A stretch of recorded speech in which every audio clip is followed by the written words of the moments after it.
بەهەشتی زاتی پاکیخوا بەناوبانگە لە بەرجوانی کتومت ڕەنگی ڕێژراوە لەسەر شێوەی سلێمانی تانە لە هیچ شارێک نادەم دیارە کە من کوردستانیم بەڵام من جوانی دەناسم چونکە خەڵکی سلێمانیم. سڵاوتان لێ بێوم کاتتان باش بەساقەتان بم ئەوەی خوێنتمەوە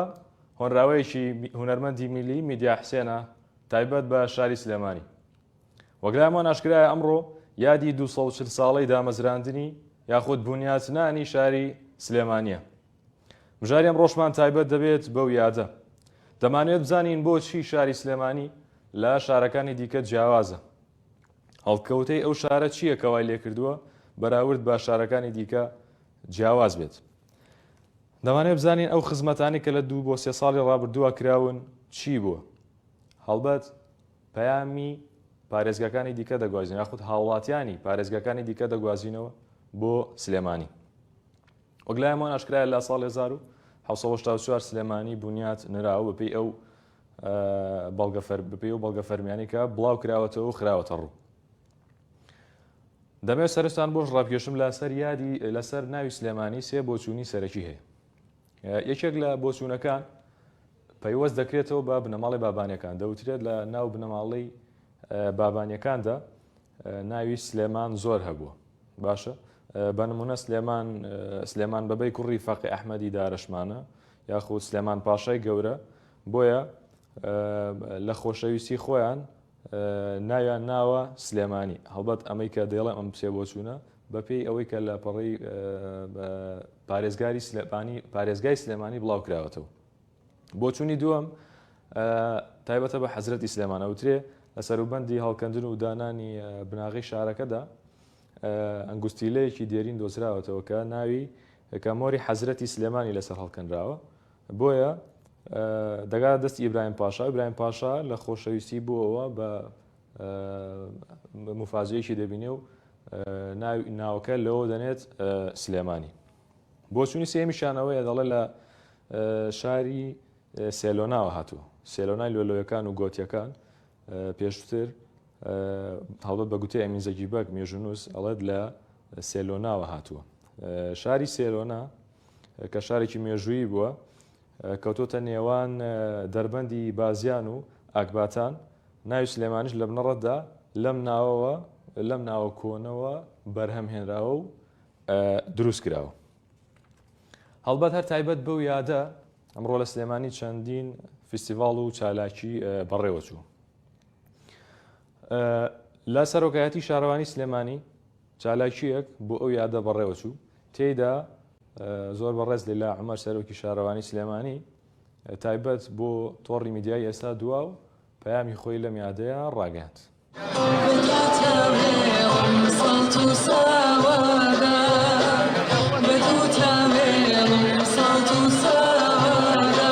بەناوی سەرۆکایەتی شارەوانی سلێمانی ئەوانەیە پیرۆزبایەکی گەرم لە هاوڵاتیانی شاری سلێمانی بە تایبەتی و هەموو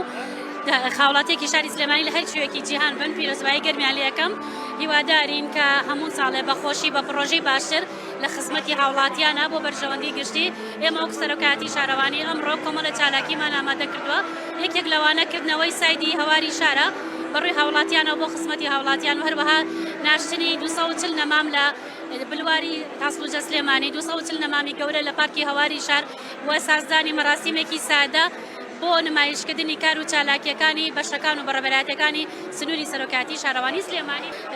لە ماوەی ئەم 3 ساڵەدا کۆمەڵێ پرۆژەی گرنگمان پێشکەشی شاری سلێمانی و هاوڵاتیانی شاری سلێمانی کردووە بە پشتیوانی و سەرپەرشتیاری بەڕێز خوبات تاڵەبانی کە هەمووی لە خزمەتی گشتیایە. ئەوانیش یەکتر بڕ و دەرپاس و بەرزەپردا سیانیمان کردوێتەوانێ بەڕووی هاوڵاتی دوانیش ئینشاڵڵا لەم ماوەی چەند هەفتەیە ئەیکرێتەوە بەڕووی هاوڵاتیان و دوانی تریشمان هەیە بەردی بناغیان دانین ئینشاڵڵا لە ماوەیەکی زۆر نزیکە کە هەمووی یەکتر بڕ و بەرزەپردن بۆ خزمەتی گشتیە و شەقامی 100 مەتریش سپاس بخوا کە ئێستا گەرم و گوڕێکی زۆری بێوەیە چەند کەش و هەوا لەبار بێ ئەوەندە زووتر تەواوە بێ. داواکەم لەسەر لە خاوڵاتیانی شاری سلێمانی هاوکارمان بن لە پاکڕاگرتنی شار لە پاراستنی مڵکۆماڵی دەورەت لە هاوکاریکردنی تیمەکانمان لە دەرەوە. بەڕاستی چەند خاوڵاتیان هاوکار بن و خۆیان بە خاوەنی شاری سلێمانی بزانن ئەوەندە شارەکەمان جوانتر و جوانترە بێ و بەخێر.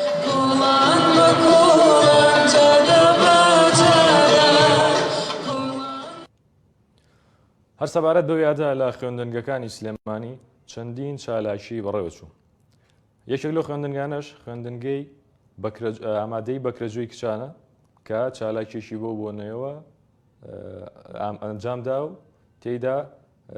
چەندین شتی فۆلکلۆر و کوردیان نمایش کرد. یادی سلەیمانی وە گەزانن یادێکی پیرۆزە لای هەموو خەڵکی سلەیمانی، چکە بەڕاستی سلەیمانی زۆر گەورەیە لە دڵی هەمومانە. لەبەرۆ پێمان خۆش بوو بە چەند چالاکێک کە هەرچەنە لە ئاستی سلەیمانیان نییە، بەڕاستی سلەیمانی ئەوەنە گەورەیە بە هیچ شتێ یادکردنەوەکەی ناتوانین بخەینە ڕوو. پێمان خۆش بوو بە چەند چالاکێک کە باز لە کۆنی خەڵکی سلەیمانی بکا کە باو باپیرانمان چۆن ژیاون، ژیانێکی سادە بووە، کۆمەڵێ کەلوپەلی سادە بەکارهاتەوە و لێرەوە ئەیبینن جۆری بێشکە و تەلەفیزۆن و سەماوەر و ئەو کەلوپەلانەی کە بەکاریان هێناوە و باز لە سادەی ژیانی خەڵکی جارانەکە کە چۆن ژیاون و باز لەوە ئەکا لێرە کۆمەڵێک چالاکیان کرد کە باز لەوە ئەکا کە مامۆستا وجودی نەبووە، مەلایەک دانیشتووە فێری ئەلفوبێی کوردی کردوون کە وا بووە بە شێوەیەک هێلکە و تەڕە پیاز و نانی لەگەڵ خۆی بۆ ئەو خەڵکە بردووە کە دانیشتووە فێری ئەلفوبێی کوردی کردووە. لێرەوە فەرمونون چایخانەی شەعبمان هەیە، چایخانەی شەعب ڕاستە کۆنە بەڵام هەتا ئێستش ماوەتەوە کۆمەڵی خەڵکی ڕەسەنی شارەکەمان ئەچنە ئەوێ. لێرەوە عەرزێکی چایخانەی شەعبمان کردووە بە کەلوپەلەکانیەوە. فەرمونون لێرەوە گەرمایی موفتیمان هەیە، گەرمایی موفتیش گەرماوێکی دیاری ناو شاری سلەیمانی بووە کە خەڵک لەو کاتەیە بەڕاستی نەیتوانیوە لە ماڵا بەهۆی نەبوونی سوتەمەنی و ئاوی پێویستەوە لە ماڵا خۆیان بشۆن هاتوون چیان کردووە لە ناو حەمامی موفتیە کۆمەڵێ مناسبەیان ڕێکخستەوە وەکو خەنەبەندان وەکو چ لە دەرکردنی مناڵ کە بە جامی چلکلیل هەیە لەویا ئەگەر بیبینن ئەم جامی چلکلیلە چلەی مناڵی پێ دەرکراوە خەنەیان گرتوتەوە بۆکو با بڵێ مەڕاستمی خەنەبەندانیان لە ناو حەمامەکەیان ئەنجامدا. وێنانەی پشتەوە چییە؟ ئەمێنانە هەمووی خوێندکارانی خوێندنگەکەمان کێشاویانە بەدەستی خۆیان تەنانەت مامۆستای هونەرەڵێ من سەرپەرشتیم نەکردوون، ئەنی خۆیان بە توانا و بەهرەی خۆیان ئەو کاریان. چی دەیە بۆ سلێمانی وەکو خەڵکی سلێمانی؟ چی دەیە بۆ سلێمانی؟ بەیامت چیە لەم ڕۆژێ؟ هیوادارم هەر سەربەرز بێ، بەڕاستی سلەیمانی زۆر زۆر شیرینە. من خۆمێکێکم لەوانەیە کە ئەگەر بە سەفەرێکی کورتیش بچمە دەرەوە کاتێگەڕێمەوە سلەیمانی هەست بە خۆشیەکەکەم، یعنی جێی باو باپیرانمانە و هیوادارم هەر سەربەرز بێ و شاری شارانە شارە حیاتەکە. هاوڵاتیانی سلێمانی لەم ڕۆژەیە پەیامیان هەیە بە بۆنەی بنیادنانی شارەکەیانەوە. هاوڵاتیەک قسەی بۆ تۆڕی میدیای ئێستا کردووە، دەڵێت هەر کەسێک بێتە سلێمانی وەز بە غەریبی ناکە، سلێمانی ڕۆح و دڵە.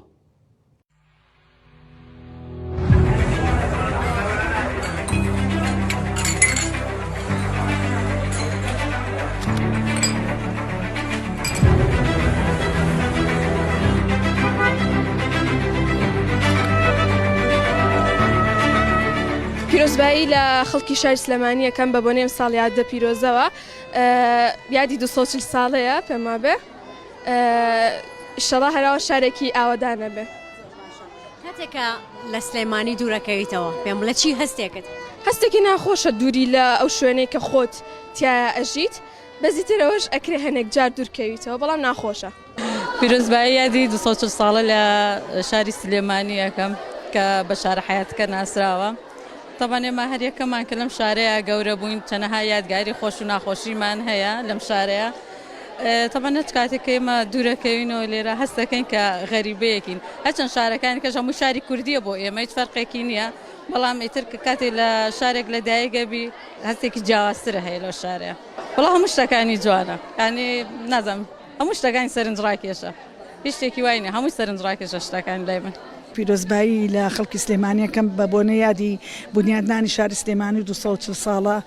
شاری شارانم، شاری ڕۆشنبیری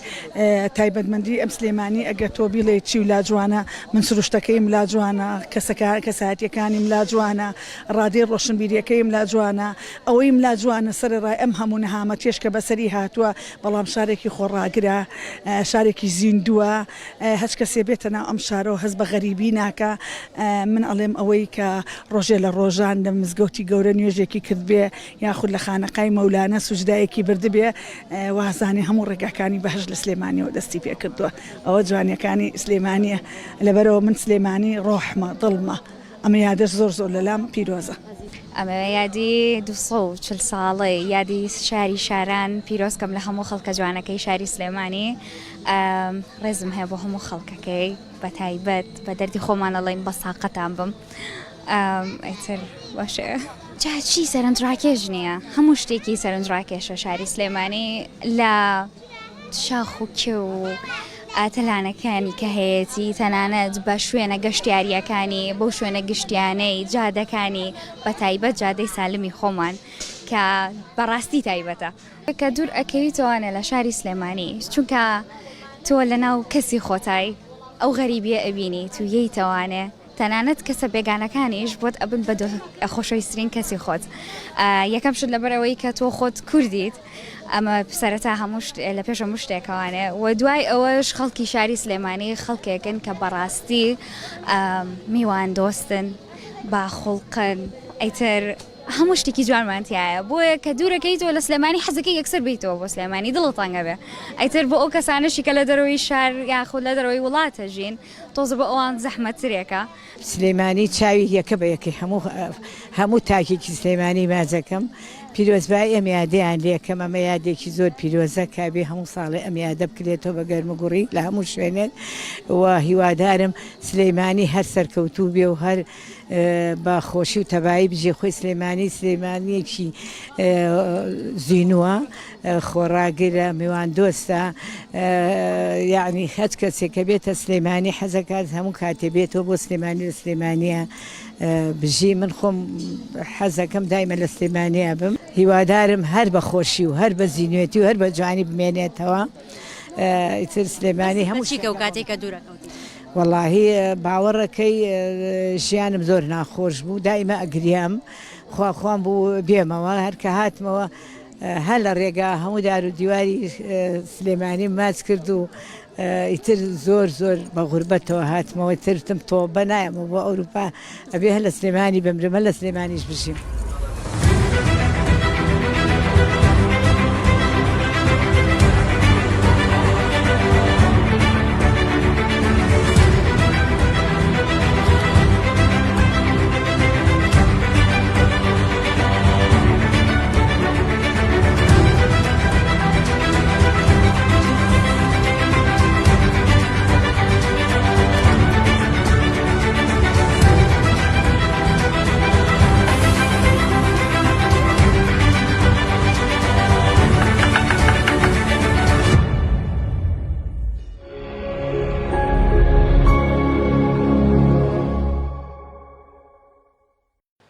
زۆر باشە هەرسەبارەت بە یادی 240 ساڵی بنیادنانی شاری سلێمانی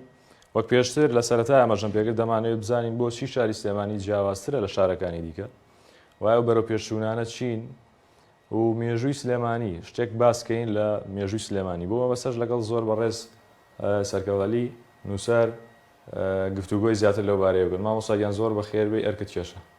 زۆر سپاس بۆ ئەم میوانداریە بەرز و پیرۆز بێ ساڵیادی دامەزراندنی سلێمانی کە ئەمڕۆ دەکاتە 240 ساڵ لەمەوبەر. پیرۆزە لە تۆ لە تەواوی هەموو لایەک پیرۆز. باش با سەرەتا بەوە دەست پێ بکەین باسی مێژوویەکی کورتی سلێمانی بکەین بزانین لە مێژووە سلێمانی چۆن باسکرا بوو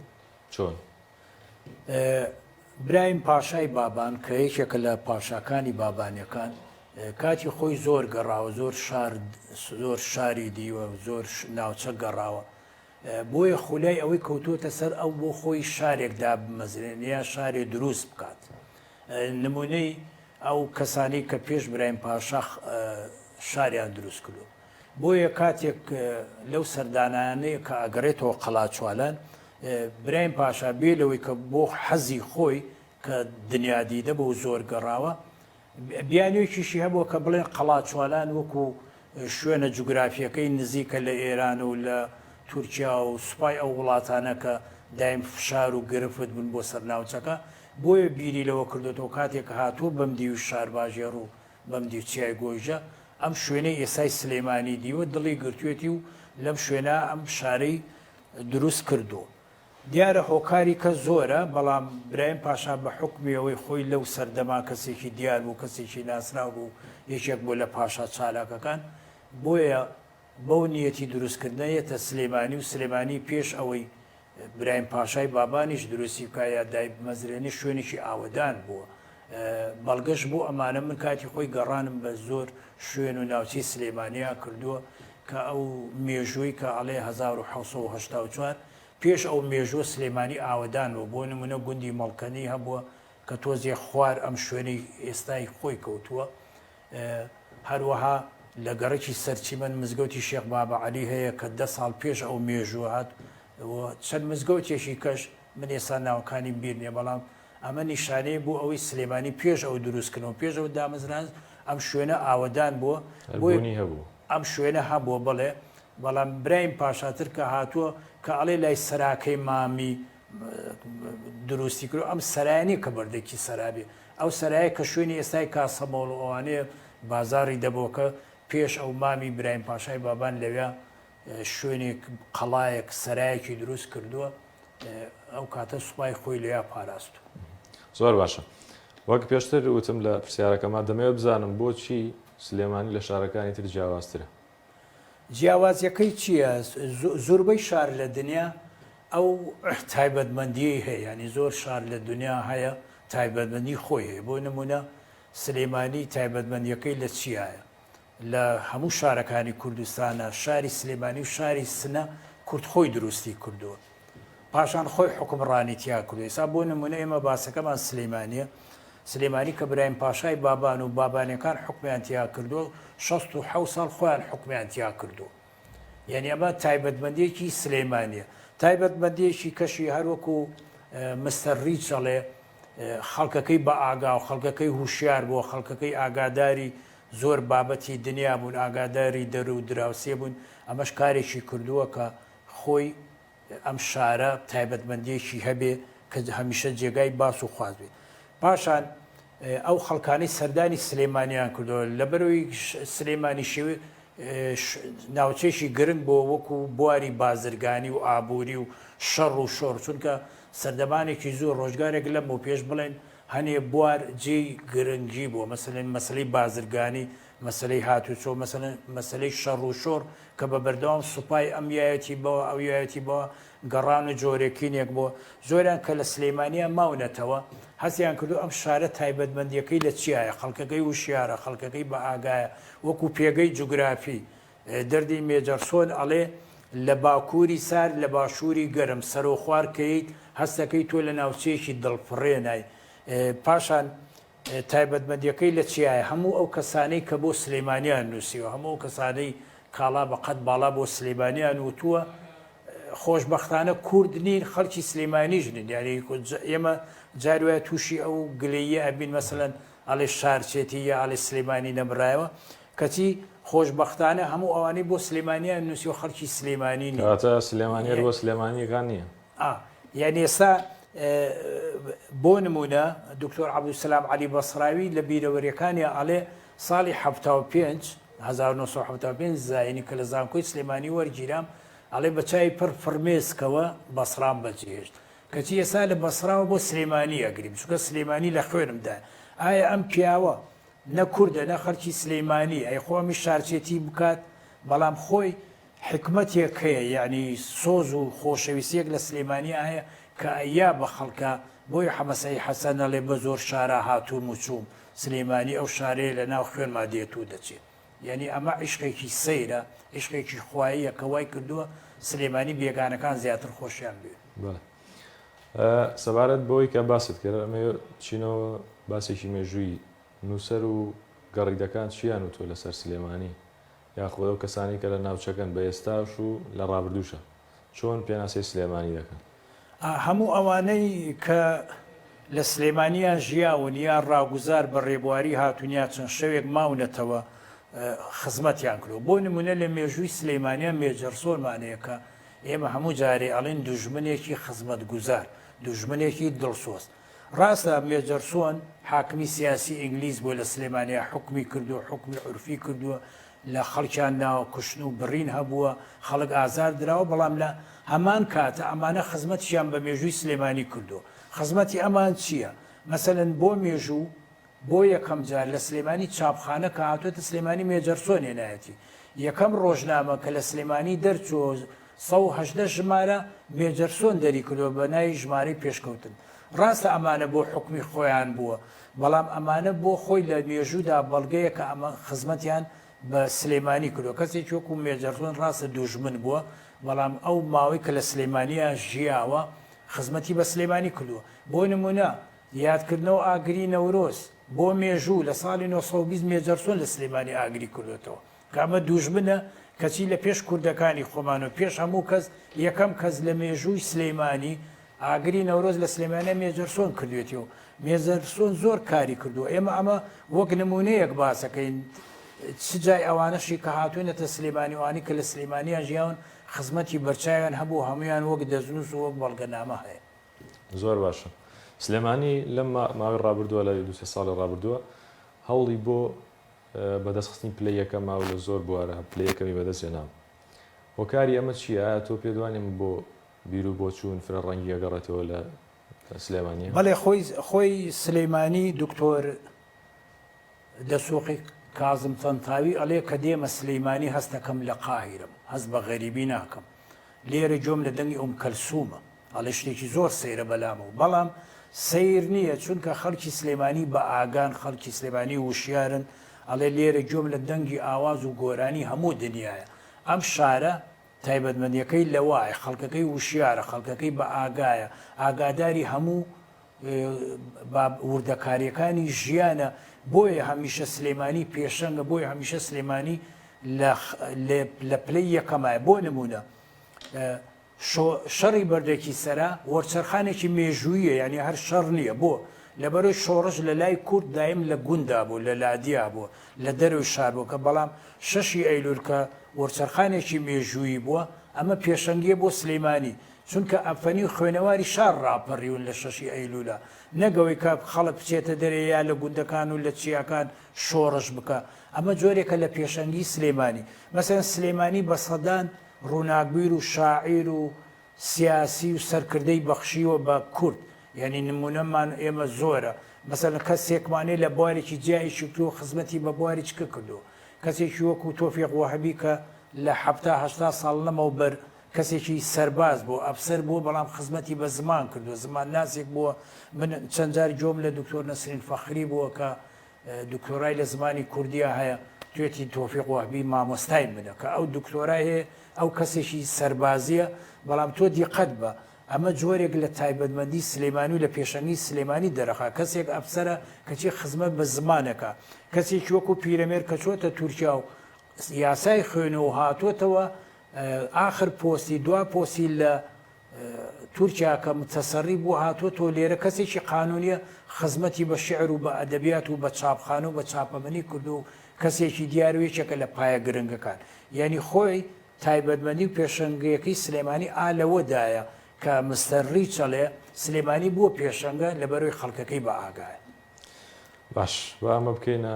کۆتا پرسیارمان. پەیامی تۆ وەکو نووسەرێک چییە سەبارەت بە سلێمانی و داوا چییە چی بکرێ بۆ نووسەرانی وەکو جەنابت و ئەو شێوەگان؟ وڵی نەک داوای من داوای هەموو کەسێکە کە هەموو ئەوانەشی کە میوان و دۆستی سلێمانین کە سلێمانی زیاتر خزمەت کرێ، سلێمانی زیاتر ئاوەدام کرێ، فراوانتر بکرێ،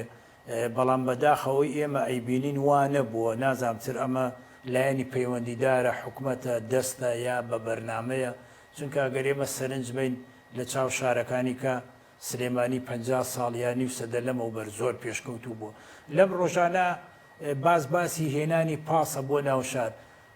تۆ ئەزانی 64 ساڵ لەمەوە پێش لە سلێمانیا پاسی مەسلحە بۆ زمانی باقرد و جەیلی پاس بە ناو شارە گەڕاوە. ئەو دەستورە و ئەو بنەمایی کە ئێسا لە ئەوروپا پەیڕەوە کرێ، مەسلەی بلیت و مەسلەی خەت و مەسلەی هێنانی پاس و مەسلەی کاروبارەکان بەدیقەت لە 60ەکانە لە سلێمانیا کراوە. لە کۆنەوە هەنێشت لەم شارە ستانداری جیهانی بوو، ینی پەیڕە و کراوە، زۆر بابەت هەبووە، بەڵام بەداخەوە ئێمە ڕاپەڕین ئەتوانین بڵێن ئۆباڵێکی بخینە ملی ڕاپەڕین، دوایش ئۆباڵێکی بخینە سەر حیزبەکان. مەسەلەی حیزبەکان چۆنە؟ ئێستا تۆ دیقەت بە هەموو بوارەکانی ژیان لە قاڵبی حیزبی دراوە، ینی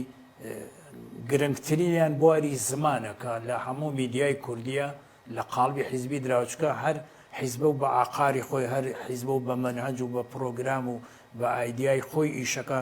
بۆیە تۆ هەستەکەی ئەم شارە زۆر لە جیاتی لەسەر ئەو زمانە وڵا ئەوان بیر نەچێت ڕەبزام سلێمانی ها شێوەزار و زمانی تایبەت بەخۆی هەیە بەڵێ خۆی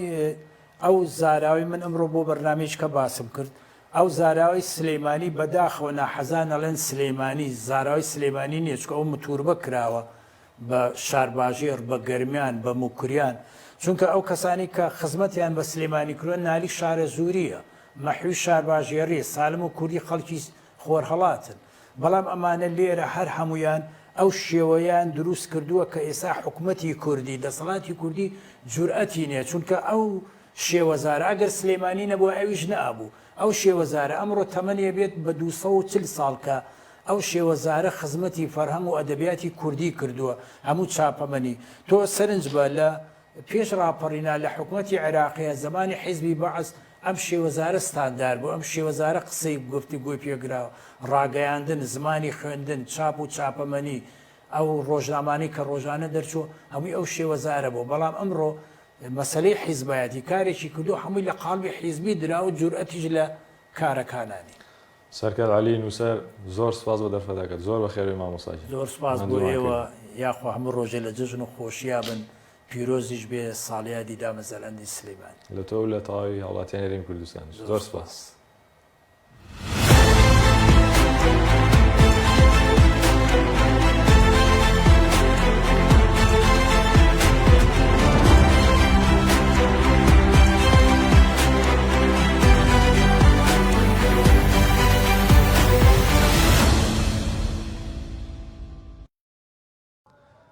هاوڵاتیانی هەولێر لە ئەم ڕۆژەدا ئاتا ڕۆژی بنیادنانی سلێمانی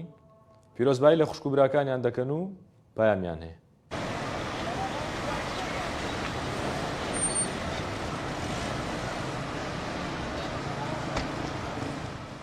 وڵای لە ڕۆژی دامەزراندنی شاری جوان و ڕەنجینی سلێمانی هەسلااو ڕێزم لە بۆ هەموو خەرکی سلێمانی هەیە بەڕاستی خەرکەکی زۆر میوان دۆستن خەرکەشی ڕۆشنبیرن دیارە لە شۆڕشەکاندا جێدەستی ئەوان دیارە پێشەنگ بووینە ئەمە زۆر خۆشحاڵین کە ئەوڕۆ باز لە دامەزراندنی ئەو شارە جوانە دەکەین وەکو خەرکی هەولێر لێرە سلااو و ڕێزی تایبەتی هەموو خەرکی هەولێر دەنێرین لە بۆ شارە جوانەکەی سلێمانی 3000 چیمە میوان بوویمە لەوێ زۆر کراوانە ینی لەمە لە هەولێر کراوەترن لەبەر سێ تێکەر دەبن مەسە ئێستامە زۆر جارێ خەرچیمە لە سەیرانەکان دووری یەکدا دەنیشت بەڵام ئەوان زۆر لە ناوێک بوون و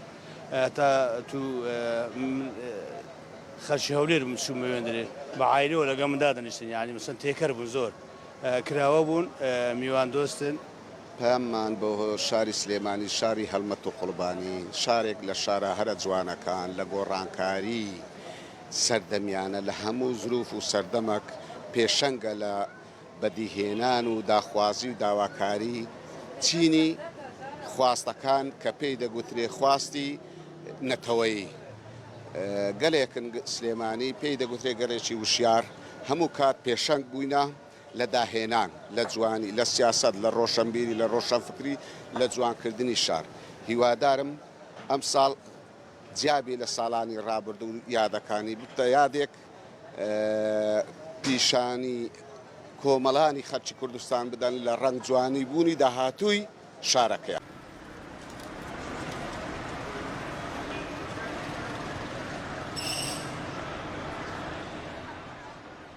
پیرۆزباییان لێ دەکەین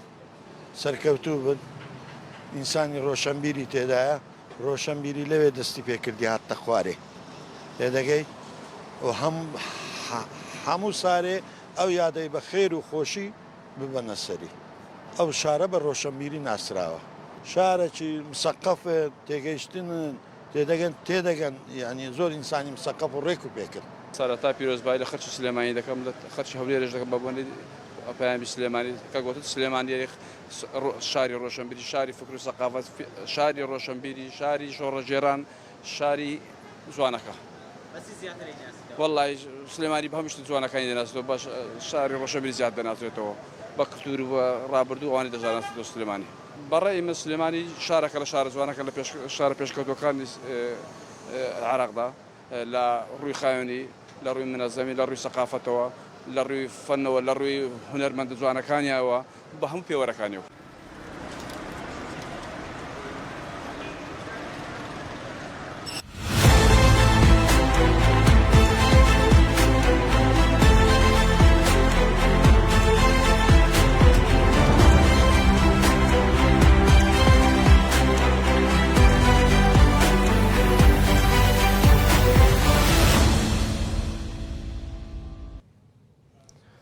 زۆر باشە. ئەم یادە واتە یادی بنیادنانی 240 ساڵەی سلێمانی بابەتی زیاتر هەڵەگرێ و گفتوگۆی زیاتر هەڵەگرێ. دەمەوێت سەبارەت بە لایەنی ڕۆشنبیری لا زانکۆی سلێمانی و سلێمانی بە شێوەیەکی گشتی گفتوگۆ بکەین لەگەڵ زۆر بەڕێز پاڤێ جەمیل ڕاگری بەشی زانستە مرۆڤایەتیەکان لە زانکۆی سلێمانی. دکتۆر گیان سڵاو لێوێن کاتەوە باش، زۆر سپاس بۆ دەرفەتەکەت.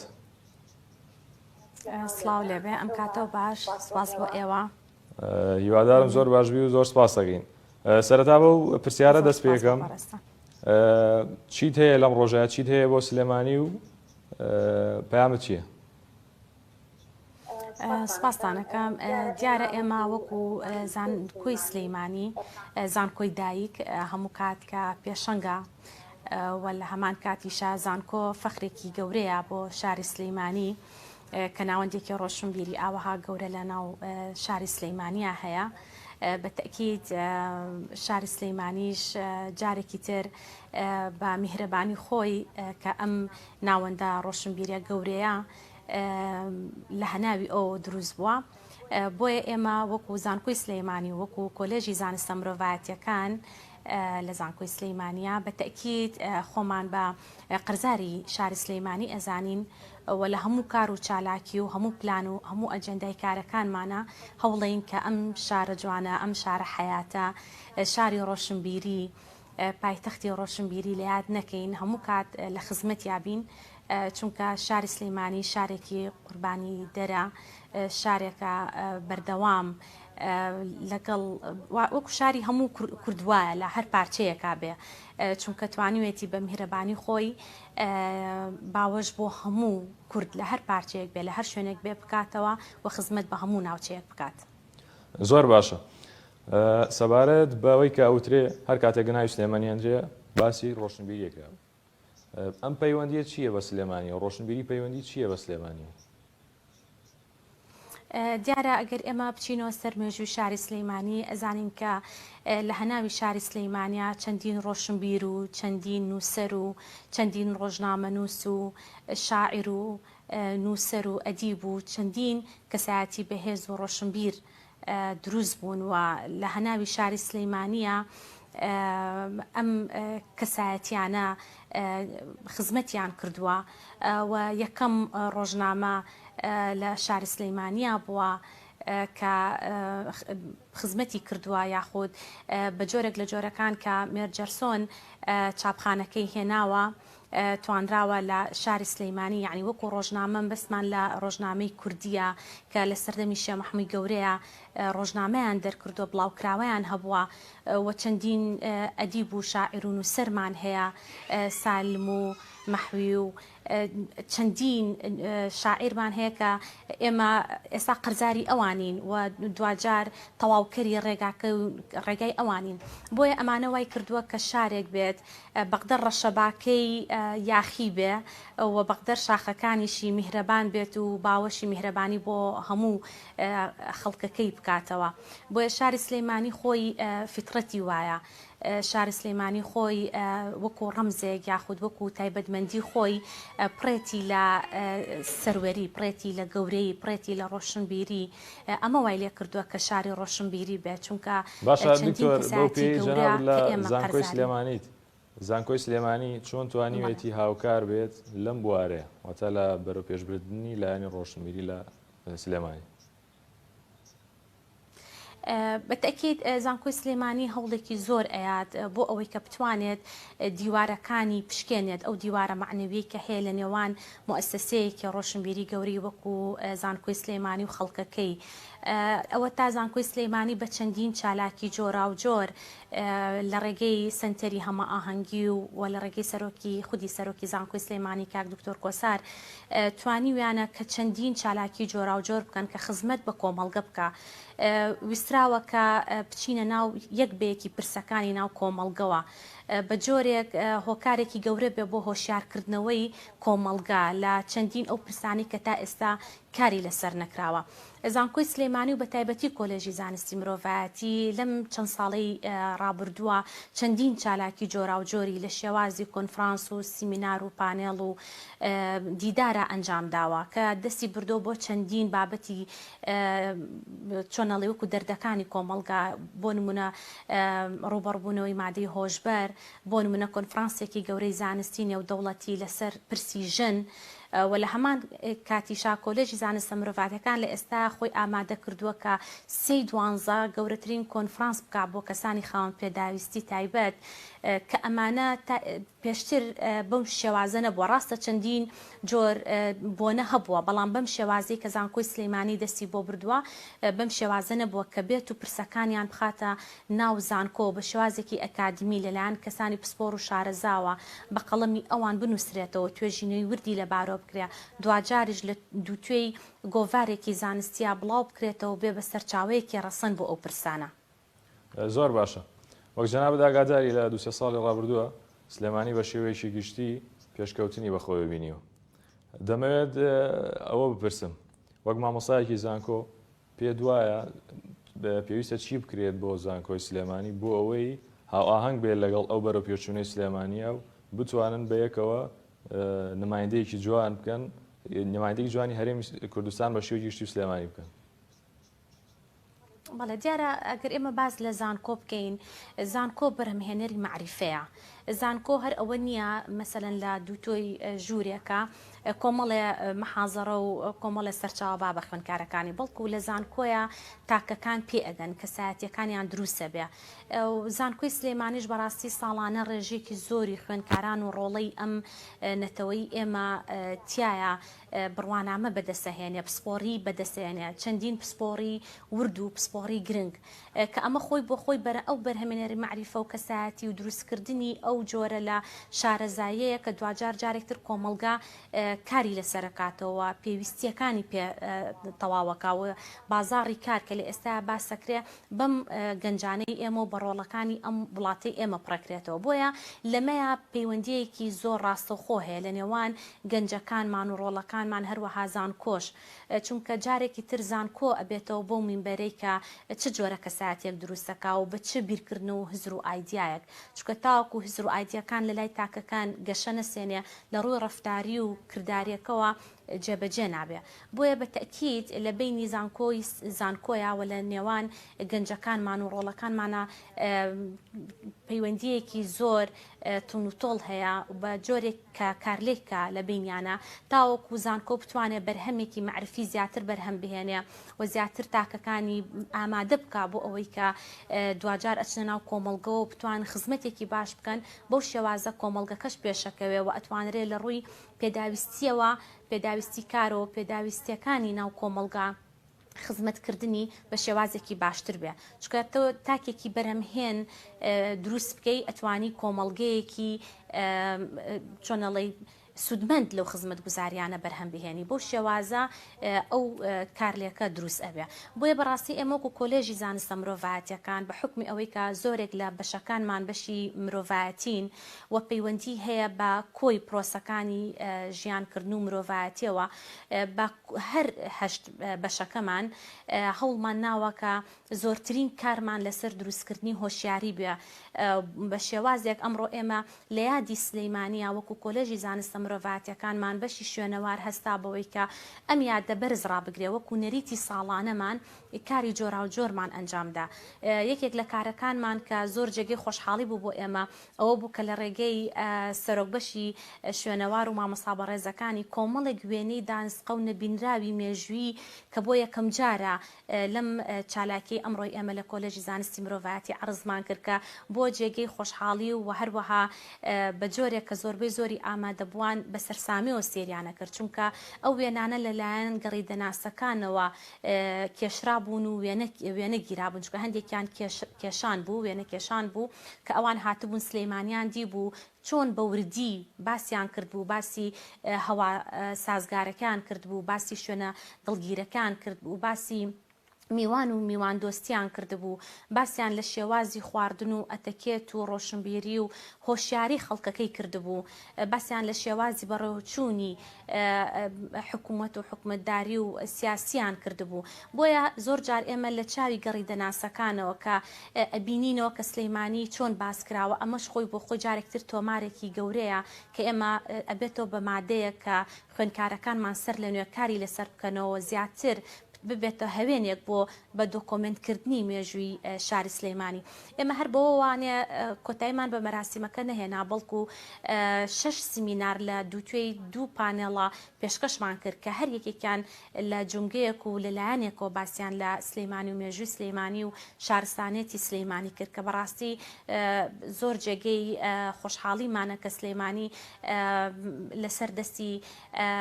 بابانەکان کە بەو شێوازە بیری لێکراوەتەوە و شارستانێتێکی بۆ خۆی تۆمار کردووە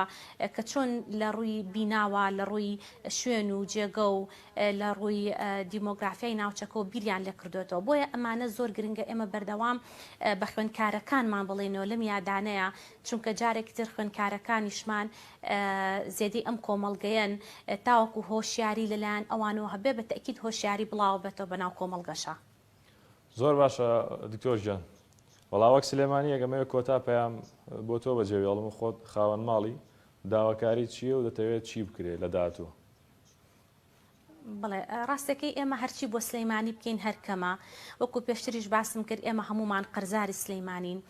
سلەیمانی ئەو شارە حیاتەیە کە هیچمان ناتوانین ببێ سلەیمانی بژین سلەیمانی وەکو ڕەشەباکەی سەختە و وەکو ڕەشەباکەی زۆر جاریاخیە و ئەمە بۆ بە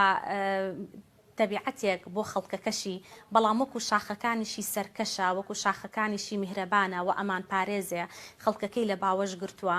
سلەیمانی شوێنی هەموو کەسێکە و باوەشی بۆ هەموو چین و توێژ و ناوچە و کەسێک گرتوێتەوە بۆیە سلەیمانی وەسف ناکرێ تەنها ئەتوانین خزمەتی بکەین هەر یەکەمان لە ڕێگەی خۆمانەوە بەپێی پسپۆڕی خۆمان بەپێی توانای خۆمان بەپێی کاری خۆمان ئەمە ئەرکێکە واجبێکە لەسەر تاک بە تاکمان تاوەکو خزمەتی بکەین هەرکەمە چونکە سلەیمانی سیمبولە سلەیمانی پایتەختی ڕۆشنبیریە ئەوە تا سلەیمانی هۆشیاری و ڕۆشنبیرێکی وەهای بڵاو کردوێتەوە کە ئەوە تا تاک بە تاکمان تا ئێستا ئێمە لێکۆڵنەوە ئەکەین لەسەری و شێوازی هۆشیاری خەڵکی سلەیمانی ناڵێن بڵێن بەپێی ناوچەکان بەڵام بەڕاستیەکەی تایبەتمەندیەکی خۆی هەیە و جۆرێکە کە هەموو خەڵکو و چین و توێژی ناوچەکانی تر پێیان قوبوڵە پێیان جوانە سەنگینە بۆیە ئەمە وای کردووە کە ئێمە شانازی بە سلەیمانیەوە بکەین و لە هەمان کاتی شاخۆمان بە خزمەتکاری سلەیمانی بزانین. دەیخوای گەورە سلێمانی لە ئێوە لە هەوڵاتیانی هەرێمی کوردستان نەسێنێ. دکتۆرە پاڤێ جەمیل ڕاگری کۆلێژی زانستە مرۆڤایەتیەکان زۆر سپاس بۆ دەرفەتەکە. زۆر سپاس بۆ بەڕێزە زۆر سپاس بۆ بەڕێزە.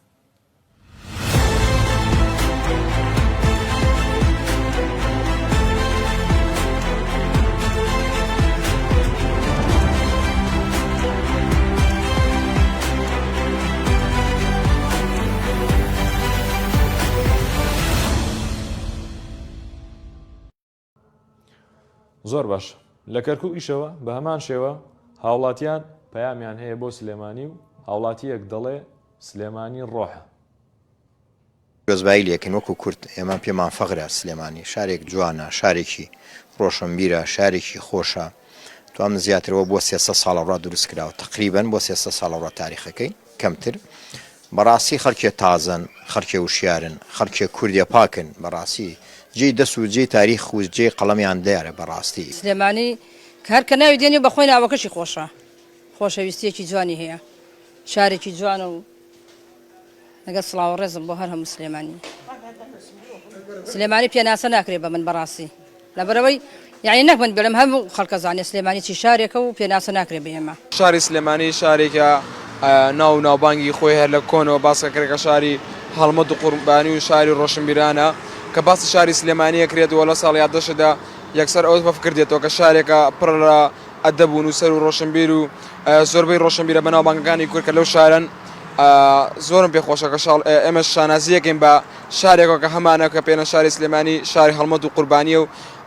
بۆتە هۆی کۆبوونەوەی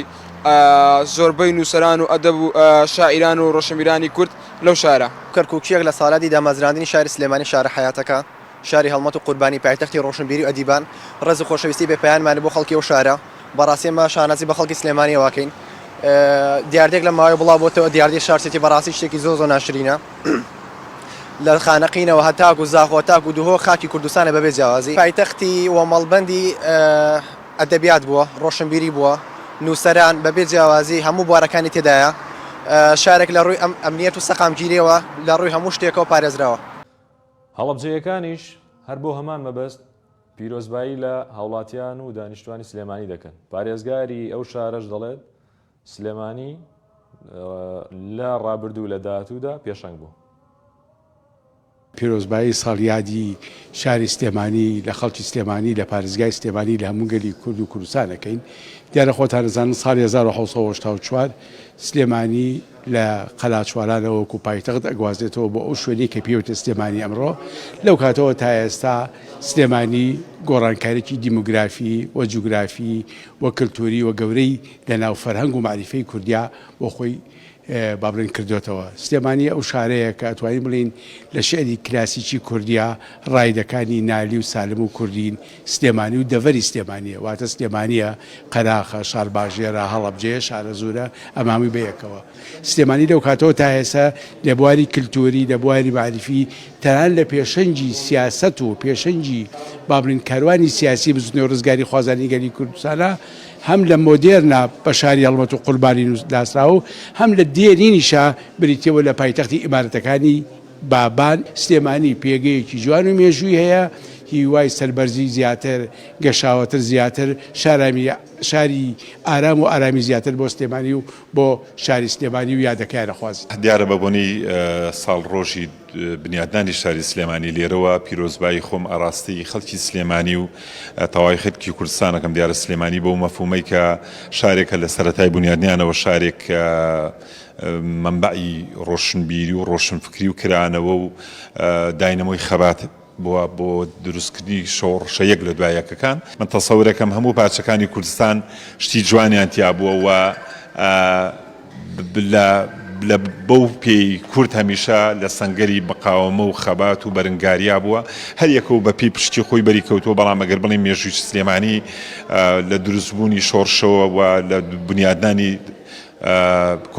دەوڵەتەکەی مەلیک مەحموودەوە تا ئێستا شارێک بۆ هەمیشە لە پێشەنگ بووە بۆ لە ئەمە ناکاتەوەی بڵین شارەکانی کەی کوردستان یا پاچەکانی کەی کوردستان لە دواوە بوون بەڵام